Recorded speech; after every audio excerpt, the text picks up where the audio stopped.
Shalom, selamat sore adik-adik yang ada di sektor Semincirim, Gaperta, Setialuhur, Simalingkar, dan teman-teman lainnya. Gimana kabarnya semua? Kami berharap kita semua masih dalam kondisi yang baik dan sehat. Tetap ikuti protokol kesehatan di masa pandemi COVID seperti ini. Ya, kita bersyukur kepada Tuhan hari ini kita bisa bertemu lagi secara virtual dalam ibadah online kita. Itu semuanya karena pertolongan dan pemeliharaan Tuhan atas hidup kita hari lepas hari. Untuk itu, mari kita bersukacita walaupun kita masih serba online, tapi kita masih bisa memuji Tuhan dengan leluasa. Karena Tuhan itu baik dan sangat baik, seperti pujian kita pada sore hari ini, mari datang dengan hati bersyukur, masuk di hadirat Tuhan. Kita bernyanyi, kita angkatkan pujian dengan hati bersyukur masuk di hadirat-Mu.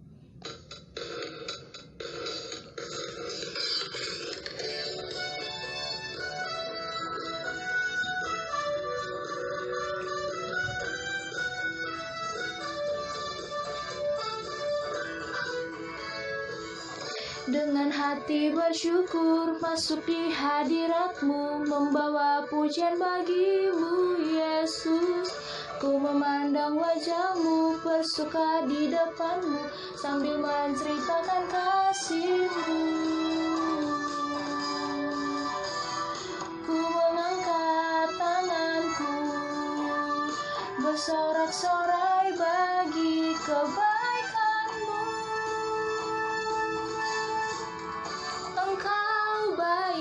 Sangat baik, kasih setia-Mu tak pernah berubah. Engkau baik, sangat baik, kasih setia-Mu tak pernah berubah. Engkau baik, sangat baik, kasih setia-Mu tak pernah berubah. Engkau baik, sangat baik, kasih setia-Mu tak pernah berubah. Kita berdoa. Benar Tuhan Yesus, Engkau adalah Allah kami yang baik dan sangat baik, yang begitu mengasihi kami, yang memperhatikan kami, dan secara khusus karena kasih-Mu yang begitu besar kepada kami dan karya terbesar dalam hidup kami adalah di mana Tuhan sudah menyatakan diri-Mu bagi kami, yaitu menyelamatkan hidup kami dari maut dan memberikan kepada kami hidup yang kekal sampai selama-lamanya, Tuhan. Oleh karena itu Tuhan, kami bersyukur kepadamu, bersyukur atas kebesaran-Mu, kebaikan-Mu, dan kemurahan-Mu ya Tuhan yang tiada berkesudahan dalam hidup kami. Kami bersyukur di sepanjang satu hari ini Engkau masih memberkati kami. Kami masih dalam keadaan sehat, itu semua karena kebaikan-Mu ya Tuhan. Dan bersyukur kami bisa ada di sini bertemu kembali Tuhan untuk melakukan ibadah online kami seperti biasa setiap hari minggunya ya Tuhan. Berkatilah Tuhan ibadah online kami pada sore hari ini Tuhan Yesus, biarlah hanya nama-Mu yang dimuliakan. Tuhan, kiranya Engkau yang memberikan dan memberkati dari awal, pertengahan, hingga pada akhirnya. Berkati setiap mulut, telinga, hati, tangan, bahkan seluruh tubuh kami ya Tuhan Yesus, untuk memuji nama Tuhan di tempat ini, di rumah kami masing-masing ya Tuhan, supaya hanya nama-Mu yang dimuliakan dan ditinggikan. Berkati Tuhan Yesus semuanya yang melayani, berkati hamba Tuhan yang akan menyampaikan firman-Mu sebagai wakilnya Tuhan di dalam menyampaikan isi hati-Mu lewat kebenaran firman-Mu kepada kami pada sore hari ini ya Tuhan. Berkatilah Tuhan, kami menyerahkan rangkaian ibadah ini ke dalam tangan-Mu yang masih dalam secara virtual. Ini pun kami bersyukur karena kami masih bisa memuji dan memuliakan nama-Mu. Berkatilah Tuhan, kami serahkan hidup kami ke dalam tangan-Mu, pikiran kami semuanya, fokus kami, supaya kami hanya fokus kepada Tuhan saja. Hanya di dalam nama Tuhan Yesus yang baik kami berdoa, dan kiranya Tuhan yang menolong kami supaya Tuhan mematahkan kuasa si jahat yang ada di tempat kami masing-masing kami tolak di dalam dan hanya demi nama Tuhan Yesus. Terima kasih Tuhan Yesus yang baik. Inilah kami dalam nama-Mu, kami sudah berdoa. Amin. Tuhan Yesus memberikan segalanya agar kita bisa memiliki segalanya. Dia mati supaya kita bisa hidup selamanya. Ya, itulah kasih Tuhan yang terindah dan hati yang mulia. Hanya dapat kita temukan di dalam Tuhan Yesus saja. Mari kita katakan, karya terbesar dalam hidupku, pengorbananmu yang selamatkanku. Kita bernyanyi dari lagu pujian nomor 2, Kasih yang terindah, hati yang mulia.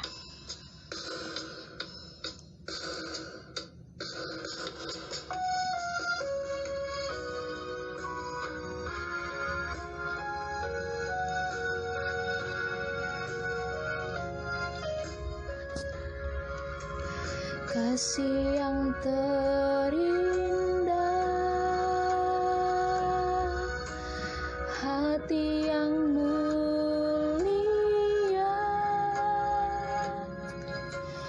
hanya ku temukan di dalam-Mu,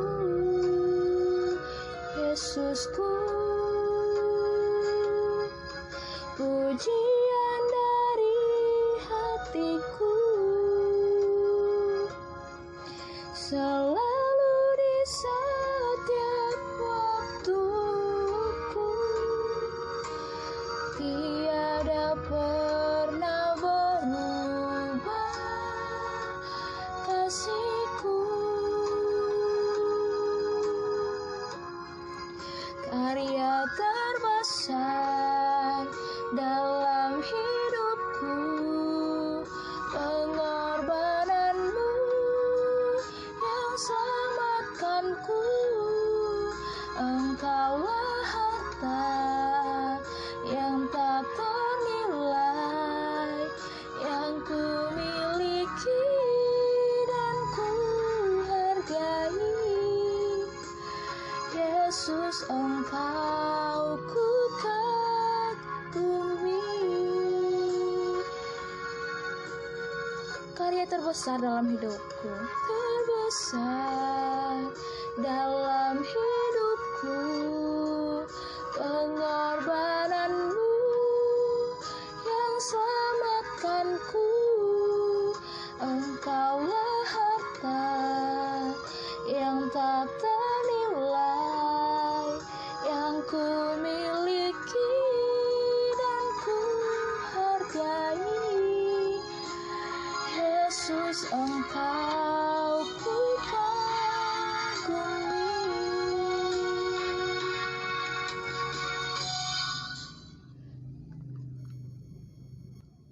Kita mau bermazmur bagi Tuhan.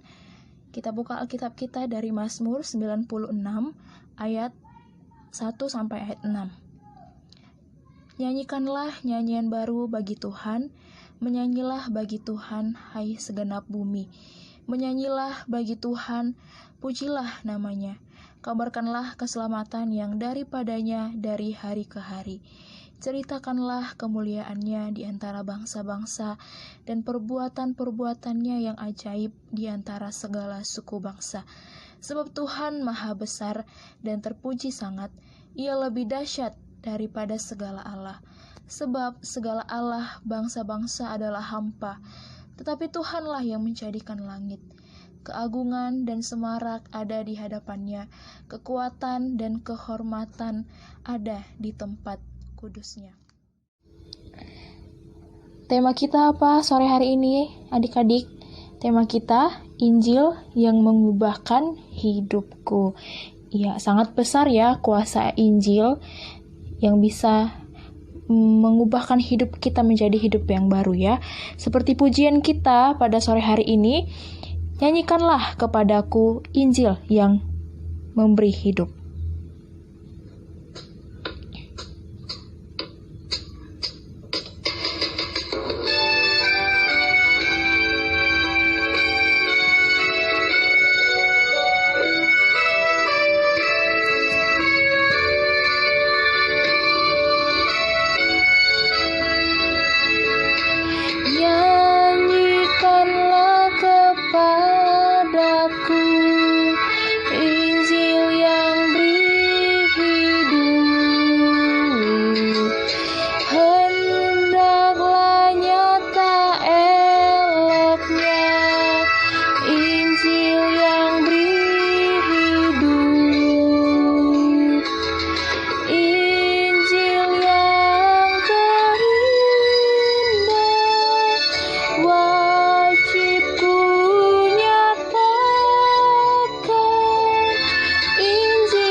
Selamat sore adik-adik siswa YPDPA yang saya kasihi. Sore hari ini kita akan belajar firman Tuhan, bertemu lagi dengan Bang Parlin. Mari kita terlebih dahulu berdoa. Bapa di dalam sorga, terima kasih untuk kesempatan di sore hari ini.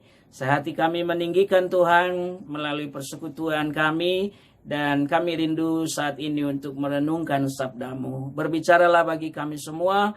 Roh Kudus mengurapi, Roh Kudus membawa kami kepada seluruh kehendak Tuhan. Dalam nama Yesus Kristus kami berdoa. Amin.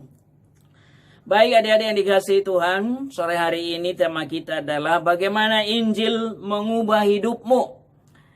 Saudara, adik-adik yang dikasihi Tuhan, tentu kita semua sekian lama sudah mengikuti persekutuan siswa di YPDPA.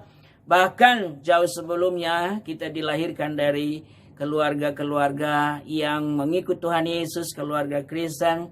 Kita bersyukur papa mama kita adalah orang-orang yang mengasihi Tuhan, percaya kepada Tuhan. Dan kita adalah orang-orang yang sudah diperkenalkan kepada Tuhan Yesus sejak masa anak-anak kita.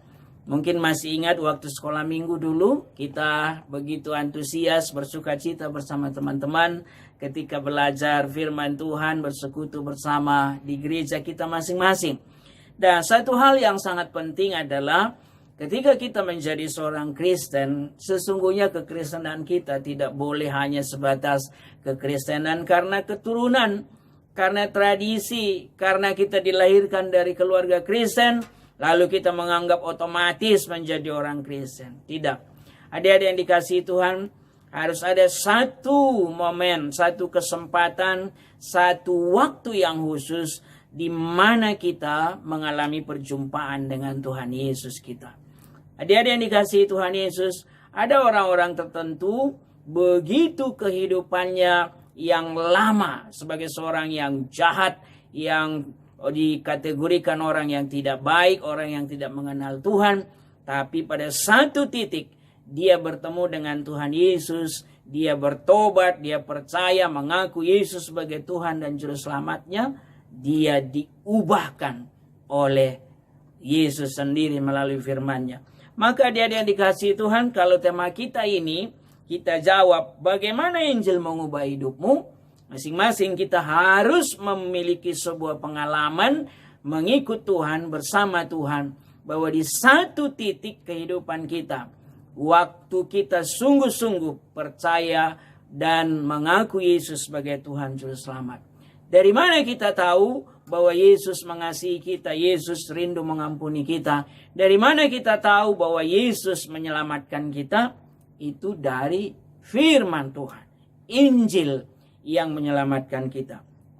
Saya bacakan satu bagian firman Tuhan. Yang pertama untuk adik-adik dari Roma pasal yang pertama, ayat yang ke-16 sampai ke-17. Rasul Paulus menuliskan firman ini begini. Sebab aku mempunyai keyakinan yang kokoh dalam Injil, karena Injil adalah kekuatan Allah yang menyelamatkan setiap orang yang percaya. Pertama-tama orang Yahudi, tetapi juga orang Yunani. Sebab di dalamnya nyata kebenaran Allah yang bertolak dari iman dan memimpin kepada iman. Sebab ada tertulis, orang benar akan hidup oleh iman. Adik-adik yang dikasihi Tuhan Yesus, keyakinan kita kepada Injil. Injil sesungguhnya pengertian sederhananya adalah berita keselamatan dari Tuhan. Berita kelepasan. Berita kasih dari Tuhan kepada manusia yang dibelenggu dosa. Dan Yesus Kristus datang diutus oleh Bapa ke dunia ini untuk mengurus dosa kita. Injil itu adalah firman Tuhan ini. Awalnya Injil maksudnya itu keempat kitab Injil. Matius, Markus, Lukas, Yohanes. Tapi sesungguhnya pengertian yang lebih luas, seluruh isi dari Alkitab kita, firman Tuhan yang kita percaya ini adalah Injil Tuhan. Artinya ini adalah berita keselamatan yang datang dari Tuhan, yang meyakinkan kita, yang mengajari kita, yang memimpin kita kepada seluruh kebenaran Allah. Itu sebabnya Injil ini menjadi sebuah kekuatan yang berkuasa, yang dari Tuhan. Karena Tuhan sendiri yang bicara, maka Tuhan sendiri berkuasa atas setiap ucapannya. Contoh misalnya, kalau ada seorang abang beca menyampaikan sebuah pesan untuk seluruh kota Medan ini, sesuatu yang misalnya hari tanggal sekian semuanya libur. Nah, apakah orang Medan mempercayai dia untuk semuanya libur? Pasti enggak. Siapa dulu yang ngomong, kita harus lihat ya. Tapi coba kalau misalnya Presiden Jokowi yang ngomong tanggal sekian semua masyarakat Indonesia begini. Misalnya sama seperti yang diucapkan Abang Beca itu. Maka semua kita pasti mempercayai dan mentaatinya. Karena yang bicara itu adalah seorang yang berotoritas, berkuasa, yaitu Presiden sendiri. Nah, apalagi kalau Tuhan yang bicara. Ketika Allah kita di dalam Kristus Yesus bicara tentang kasih Allah, bicara tentang kelepasan dari dosa, bicara tentang jalan keselamatan, yaitu melalui Injil ini yang disampaikan oleh para nabi beribu-ribu tahun yang lalu. Para nabi terus berturut-turut dari zaman ke zaman sampai kepada Yesus Kristus, sampai kepada Rasul Paulus yang menulis surat Roma ini, mengatakan bahwa Injil ini adalah kekuatan Allah yang menyelamatkan setiap orang. Maka kita layak mempercayai. Dari Injil inilah kita tahu bahwa Tuhan Yesus mengasihi kita. Tuhan Yesus telah mati di kayu salib untuk menebus kita. Dari Injil inilah kita tahu bahwa ketika kita percaya kepada Yesus Kristus, seperti yang dikatakan ayat 16, yang menyelamatkan setiap orang yang percaya. Yohanes 3 ayat 16, adik-adik masih ingatkan? Karena begitu besar kasih Allah akan dunia ini, sehingga ia telah mengaruniakan anaknya yang tunggal, supaya setiap orang yang percaya kepadanya tidak binasa, melainkan beroleh hidup yang kekal. Nah, untuk itu disebut perlu percaya, perlu iman di ayat yang ke-17. Orang benar akan hidup oleh iman, dari iman dan memimpin kepada iman. Maka yang pertama, Injil mengubah hidup kita adalah urusan hidup lama kita diubah menjadi hidup baru. Itulah pertobatan. Itulah menerima Yesus sebagai Tuhan dan Juru Selamat. Ada banyak kisah dan kesaksian tentang bagaimana hidup mereka diubah. Misalnya Martin Luther, ya Bapak Gereja yang kita kenal itu Bapak Gereja Reformasi. Hidupnya dulu dia anggap dan pengajaran yang didapat kalau supaya berkenan kepada Tuhan, maka dia harus melakukan ini itu. Bila penting menyiksa diri, berdarah-darah supaya Tuhan berbelas kasihan sama dia. Dia pernah naik tangga gereja, banyak tangganya, terus pakai lutut sampai berdarah-darah. Dipikirnya kalau udah berdarah-darah lututnya, maka Tuhan berkenan kepada dia. Tuhan mengampuni dia. Lalu pada suatu saat dia temukan bagian ayat ini. Orang benar akan hidup oleh iman. Adik-adik yang dikasihi Tuhan, kita bersyukur. Kalian semua sudah dibina di Departemen Pelayanan Siswa. Kita sudah diajari tentang Yesus Kristus sebagai Tuhan dan Juru Selamat. Ayo teguhkan imanmu sungguh-sungguh, yang engkau harus percaya dan sungguh-sungguh meyakini menerima Yesus sebagai Tuhan dan Juru Selamatmu. Itulah awal pertama sekali hidup kita diubah. Hidup kita menjadi baru. Injil keselamatan ini mengubah hidup kita. Di dalam kebenaran Allah dan anugerah dari Tuhan Yesus itu kita sambut dengan iman. Sebab di dalamnya nyata kebenaran Allah, ayat 17, yang bertolak dari iman dan memimpin kepada iman, seperti ada tertulis orang benar akan hidup oleh iman. Teguhkan imanmu, dan imanmu harus terus bertumbuh, semakin dewasa, engkau akan semakin mengerti betapa ajaibnya anugerah Tuhan. Itu yang mengubah hidup kita untuk seterusnya. Maka kalau kita sudah bertobat, Roma pasal 12 ayat yang pertama. Ini juga ayat yang sangat terkenal. Adik-adik, saya bacakan kepada kita Roma 12 ayat 1. Karena itu, saudara-saudara, demi kemurahan Allah aku menasihatkan kamu supaya kamu mempersembahkan tubuhmu sebagai persembahan yang hidup, yang kudus, dan yang berkenan kepada Allah. Itu adalah ibadahmu yang sejati. Apa yang berubah lagi di dalam hidup kita? Setelah kita bertobat percaya Yesus Kristus, sekarang sama seperti yang diminta Rasul Paulus, serahkanlah seluruh tubuhmu kepada Tuhan Yesus. 3 kriteria adik-adik. Persembahan yang hidup, kudus, berkenan kepada Allah. Maka sejak kita bertobat, fokus hidup kita sekarang menjadi hanya kepada Tuhan Yesus. Dunia kita tinggalkan. Cara-cara berpikir yang tidak benar kita tinggalkan. Itu sebabnya ayat 2 dikatakan, janganlah kamu menjadi serupa dengan dunia ini, tetapi berubahlah oleh pembaharuan budimu, sehingga kamu dapat membedakan manakah kehendak Allah, apa yang baik, yang berkenan kepada Allah, dan yang sempurna. Perubahan di dalam pola pikir. Orang dunia tidak memikirkan hal-hal yang kudus, hal-hal yang suci, hal-hal yang benar.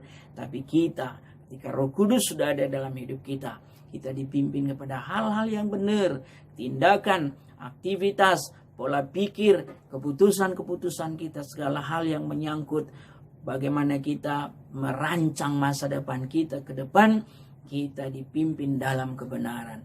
Adik-adik dalam sekolah, adik-adik dalam belajar, adik-adik di dalam merumuskan cita-cita masa depanmu, semua sekarang ada di dalam penyerahan kita kepada Tuhan Yesus. Yesus yang memimpin, Yesus yang mengarahkan, Yesus yang menuntun adik-adik semua menuju masa depan. Maka sekarang fokus hidup kita bukan dunia ini lagi. Bukan apalagi yang ditawarkan oleh dunia ini. Kesenangan, hal-hal yang sifatnya memuaskan hawa nafsu. Hal-hal yang sifatnya kepentingan diri sendiri. Bukan. Sekarang kita berubah dari Injil ini dan pertolongan Roh Kudus, pertolongan firman Tuhan yang kita pelajari setiap hari. Dibentuk kita sedemikian. Fokus hidup kita sekarang menjadi kepada Tuhan Yesus. Adik-adik yang dikasihi Tuhan, maka tunjukkanlah perubahan di dalam dirimu. Di dalam Efesus pasal 4, 22 sampai 24 dikatakan, manusia lama kita tinggalkan, kita hidup sekarang dalam manusia baru, dibaharui di dalam roh, dibaharui dalam pikiran, memiliki gaya hidup kudus. Teman-temanmu di sekitarmu mungkin mengajakmu untuk melakukan hal-hal yang tidak kudus, hal-hal yang tidak benar, hal-hal yang menyimpang dari ajaran Alkitab kita, firman Tuhan. Tapi kita punya satu format, satu jalan kebenaran sesuai dengan firman. Hidup kita semakin dibentuk oleh Tuhan. Yang ketiga, yang terakhir, setelah kita menyerahkan hidup kepada Tuhan, sekarang dikatakan firman Tuhan ini akan terus beroperasi mengubah hidup kita di dalam segala hal. 2 Timotius 3 ayat yang ke-16, firman Tuhan ini sangat terkenal. 2 Timotius 3 ayat 16, adik-adik, firman Tuhan katakan begini, segala tulisan yang diilhamkan Allah memang bermanfaat untuk mengajar, untuk menyatakan kesalahan, untuk memperbaiki kelakuan, dan untuk mendidik orang dalam kebenaran. Firman Tuhan ini semakin dalam kita pelajari, kita pahami, semakin banyak kita mengetahui dan menghayatinya, semakin banyak kita menerima firman sebagai kebenaran yang mengubah hidup kita. Dari firman ini sama seperti Timotius, anak rohani dari Rasul Paulus itu. Timotius umur yang sekitar 14 tahun. Dia sudah seorang yang sudah sangat matang, dewasa secara iman. Umurnya memang masih 14 tahunan, tapi dia sudah dipercayakan Rasul Paulus untuk memimpin, menggembalakan jemaat di Efesus. Satu kota, adik-adik. Rasul Paulus sudah mempercayakan tugas yang sangat besar kepada Timotius untuk menggembalakan jemaat, memimpin jemaat di Efesus. Umurnya baru 14 tahun. Adik-adik coba cek umurmu berapa. Kira-kira ada yang sama dengan Timotius kira-kira? Tapi Timotius sudah berani mengambil sebuah tanggung jawab untuk hidup dalam kebenaran, melakukan kebenaran, bahkan mengajarkan kebenaran, menjadi teladan bagi banyak orang. Itu sebabnya bagi Timotius, firman Tuhan setiap hari dia baca, dia pelajari, dia renungkan, dikatakan bermanfaat untuk mengajar, bermanfaat untuk menyatakan kesalahan, bermanfaat untuk memperbaiki kelakuan, bermanfaat untuk mendidik orang dalam kebenaran. Firman inilah yang mengajarkan kita banyak hal, termasuk nilai-nilai kehidupan, etika moral, bagaimana bersikap, bagaimana mengasihi Tuhan, bagaimana mengasihi sesama, bagaimana hormat kepada Tuhan, hormat kepada orang tua, bagaimana bertanggung jawab, bagaimana menjadi pribadi yang benar, yang matang, pribadi yang dikasihi Tuhan, pribadi yang bertanggung jawab. Firman inilah yang menyatakan, oh kesalahan di masa yang lalu yang begini-begini saya lakukan, sekarang tidak boleh lagi. Saya menjauhinya, saya tinggalkan itu. Saya memilih jalan-jalan kebenaran. Saya tidak mau lagi ikut-ikutan orang lain. Firman Tuhan inilah yang memperbaiki kelakuan kita. Oh dulu saya bandel sekali. Tapi ketika firman beroperasi, berubah menjadi orang yang sangat manis, baik, dipuji orang, menjadi kebanggaan bagi orang tua, kebanggaan bagi guru, kebanggaan bagi keluarga besar. Senang teman-teman kita ketika kita ada bersama mereka, karena patut diteladani. Firman Tuhan inilah juga yang mendidik kita masuk dalam seluruh kebenaran. Ajaran-ajaran dunia ini bisa membawa kita jauh dari kebenaran. Teman-temanmu di sekolah, teman-teman di lingkungan bisa, kalau mereka tidak mengenal Tuhan, bisa mempengaruhimu, mengajakmu untuk melakukan hal yang tidak benar, menyimpang dari Tuhan, menjauh dari Tuhan, melakukan hal-hal yang bertentangan dengan firman. Tapi firman ini akan selalu mengarahkan kita menjadi pribadi, remaja-remaja, siswa-siswi yang sungguh-sungguh berkomitmen mengikut Tuhan Yesus dengan benar. Firman sebagai Injil kebenaran Allah, itulah yang mengubah hidup kita terus menerus. Sampai kapan adik-adik? Sampai selesai hidup kita di dunia ini. Bang Parlin sudah lebih dahulu mengenal Injil dari kalian. Abang udah 30 tahun yang lalu, 31 tahun yang lalu bertobat, menyerahkan hidup sama Tuhan Yesus, sekolah teologi, jadi hamba Tuhan, pemberita firman, pemberita Injil. Sampai hari ini firman Tuhan masih terus membentuk. Masih ada bagian-bagian hidup yang harus diurus, harus dibereskan supaya semakin serupa dengan Tuhan Yesus sampai selesai kita dari dunia ini. Adik-adikku, lanjutkanlah hidup setia mengikut Tuhan Yesus. Rajin baca Alkitab, rajin mempelajari bagian-bagian firman, dan lebih dari itu kita bertekad untuk melakukannya. Firman menjamin kita adalah orang-orang yang berbahagia kalau kita melakukan firman Tuhan di hidup kita sehari lepas sehari. Firman inilah yang membentuk kita menjadi pribadi yang membanggakan, pribadi yang berkenan kepada Tuhan, pribadi yang dikasihi Tuhan, pribadi yang memuliakan nama Tuhan di hidup kita sehari lepas sehari. Orang tua, orang-orang yang mengasihi kita, orang-orang dekat, pembina-pembina rohani kita, sahabat-sahabat kita, pasti memperoleh berkat.